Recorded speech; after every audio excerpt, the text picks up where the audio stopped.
Porque o clube é uma empresa.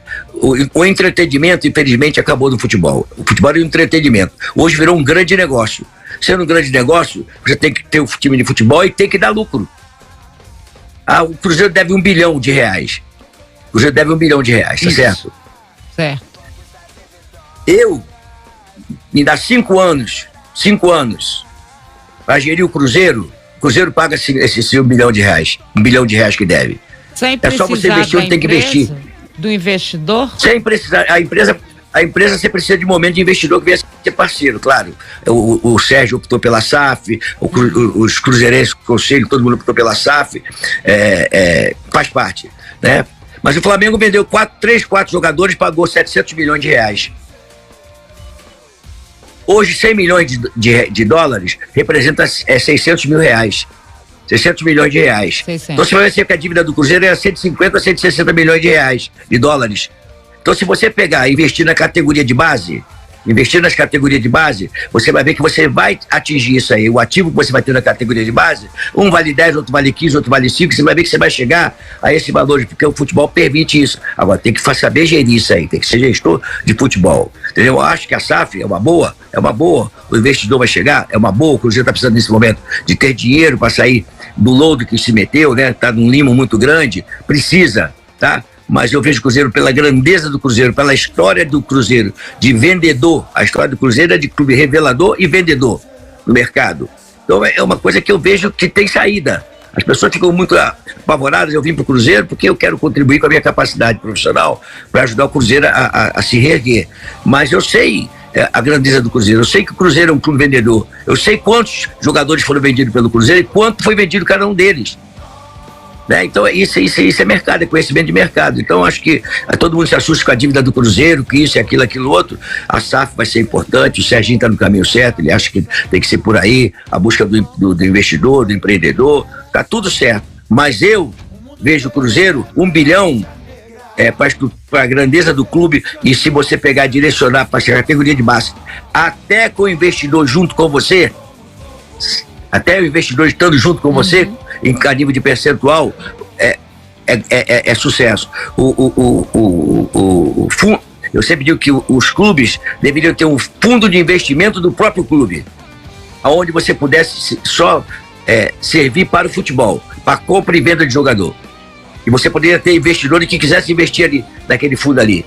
Ou os abnegados investissem naquele fundo ali, teria os juros normal de mercado até o clube se recuperar. Mas o dinheiro que vendeu o jogador, $10 milhões, não vai para lugar nenhum que não seja para o fundo de investimento do próprio clube. 5 milhões vai para o fundo de investimento. Você vai ver que em 4, 5 anos, quanto você vai ter desse fundo e como é que você conseguiu sair da droga, do limo que se encontra.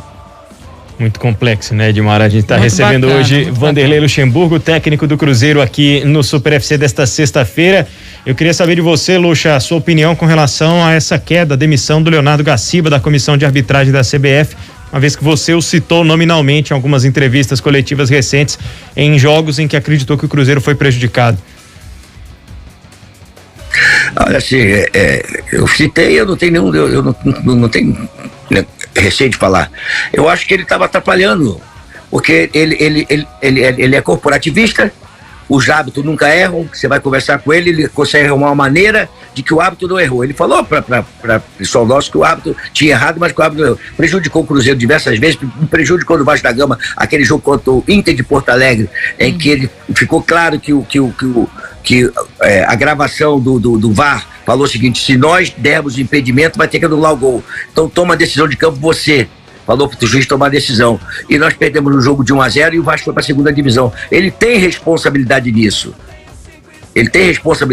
Aí. Então acho que demorou a cair.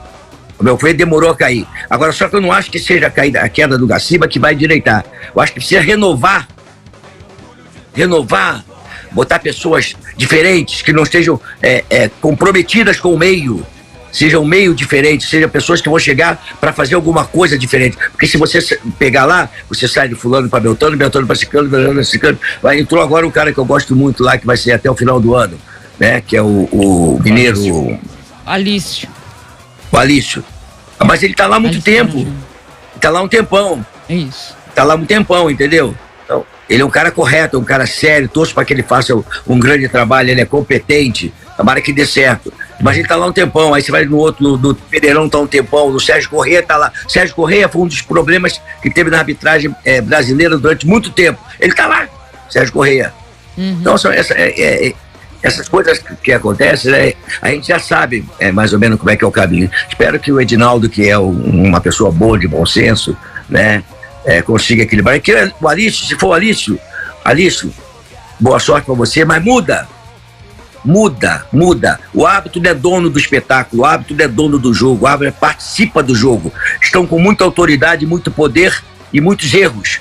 Poder com erros. O VAR não pode ser o juiz de um jogo de futebol. O VAR é auxiliar de um juiz de futebol, de um árbitro de futebol. E o VAR está sendo juiz, está sendo a decisão. Os juízes deixaram de ser juízes, árbitros de futebol, para esperar o VAR tomar a decisão por eles. Não, o VAR vai dar o auxílio, se for necessário, dar o auxílio para ele.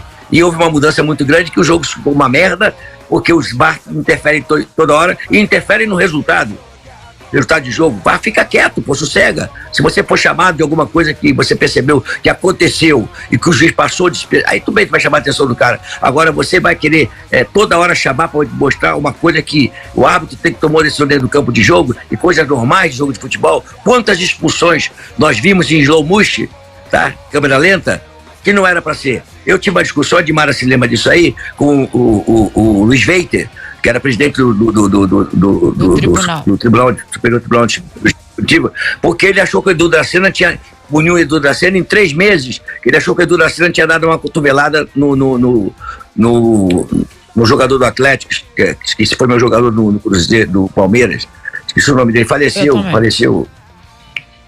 Esqueci. Aí você mostrou as imagens, era um ponta direita, era um atacante do lado direito. Peraí, daqui a pouco eu te falo. Esqueci o nome dele lá. O que acontece é o seguinte, eu falei pro Luiz Veiter, presta atenção, você fica num escritório com ar-condicionado, olhando slow motion, olhando o tape. Vem pegar sol, pegar chuva, e você vai ver o que vai acontecer. Não foi o Edu Dracena que deu a cotovelada no cara, foi o menino que foi de encontro ao Edu Dracena, o Edu Dracena foi de encontro à bola e ele bateu com o maxilar no cotovelo do Edu Dracena. Ficou provado isso. Então, são coisas que eles não sabem, tomam decisões equivocadas e prejudicam equipes com barbaridade. Você vai ficar sem Alex Alves, você perdeu um jogador que tá lembrando aqui, tá? Mandando um abraço também pra você. Outro pra ele aí, o Alex Alves, foi isso mesmo. O Edu Dracena, tanto é que o Paulo César, que era o árbitro, nem cartão amarelo deu pro Edu Dracena, porque ele tava debaixo do lance. Então, são algumas barbaridades que acontecem. É verdade, é incrível, né? É uma aula, né? Sempre. Eu acho que isso que é importante a gente saber dessa história toda e saber que a gente tem treinadores como esse. Por isso que eu sempre digo, o futebol brasileiro ele desrespeita os profissionais, né? Não é só questão de memória, é desrespeito a quem já fez tanto pro futebol brasileiro. Às vezes eles dizem assim, o Vanderlei foi treinador do Real Madrid, mas ficou pouco tempo. Gente, é um brasileiro que foi ser técnico dos Galácticos, cheio de situações, de histórias, não sei o que. Eu estive lá, né? Com uma política danada, né, Vanderlei? Porque eles acham que lá não tem política. Existia uma política danada, de uma outra forma, enfrentando jogadores que tinham tudo. O Vanderlei falava pra mim, como é que você motiva um cara? Você fala pra ele assim, né, você joga bem porque a gente vai ganhar uma Copa do Mundo, o cara já ganhou um monte. Porque a gente vai ganhar o campeonato, o cara já ganhou tudo. Quer dizer, o cara tem dinheiro, ganhou tudo, fez tudo. E ele, um brasileiro, saiu daqui depois de ser bicampeão brasileiro nos pontos corridos com o Cruzeiro e Santos e foi comandar o Real Madrid. Isso ao invés de se valorizar o que se faz, como o caso do Filipão também, né? Enfim, são treinadores, o que é uma coisa dificílima de acontecer com o futebol brasileiro, e o Vanderlei viveu essa história, né? Meu aproveitamento foi impressionante, foi 74% de aproveitamento no Real Madrid e o Barcelona 82%, então não tinha jeito, o Barcelona estava voando e a gente não conseguiu chegar perto do Barcelona. E hoje eu não sairia do Real Madrid da forma como eu saí. Eu saí porque eu discuti com o presidente no hall do vestiário, ele descendo da tribuna e eu subindo do campo. Nós nos encontramos no hall do vestiário, que entrava pro vestiário ali. Ele me fez uns questionamentos na frente de todo mundo, eu não gostei. Respondi para ele que eu não tinha ido para lá porque ele me chamou. Então, se eu tivesse que voltar, eu voltaria. Hoje, eu tinha muito, ele me chama sempre, fala comigo sempre. Eu ia falar para ele: presidente, vamos almoçar amanhã? Amanhã nós tratamos desse assunto. Não, mas aí também, aí na experiência, né? Por mais bagagem que eu tivesse, na experiência prevaleceu. Hoje eu faria diferente. Só que com relação a diretor executivo, tá se falando muito do Alexandre, né, Matos de vir para o Cruzeiro, né? Ótimo. Que as pessoas, o Luxemburgo não quer o Alexandre Matos, não tem nada disso de não querer Alexandre Matos, não tem nada, absolutamente nada disso de querer ou não querer. Nós estamos falando de planejamento de projeto, de obrigações que cada profissional tem que ter. Eu não tenho nada contra o Alexandre, eu sei que ele é competente, sei a capacidade dele, mas os espaços têm que ser respeitados. Só isso que tem que ser feito. Com o Alexandre, ou com o Manel, ou com o Pedro, ou com o Joaquim, ou com o Luxemburgo, ou com o Felipão, ou com o Mano Menezes, os espaços têm que ser respeitados. Acho que o treinador tem que voltar a ocupar o espaço que foi perdido. Nós perdemos espaço. Eu acho que nós temos que reocupar esse espaço, porque o treinador tem que ser uma figura importante. Ele não pode deixar ser uma figura importante. No organograma do Palmeiras, tá certo? O treinador é a 4ª pessoa mais importante do organograma do Palmeiras.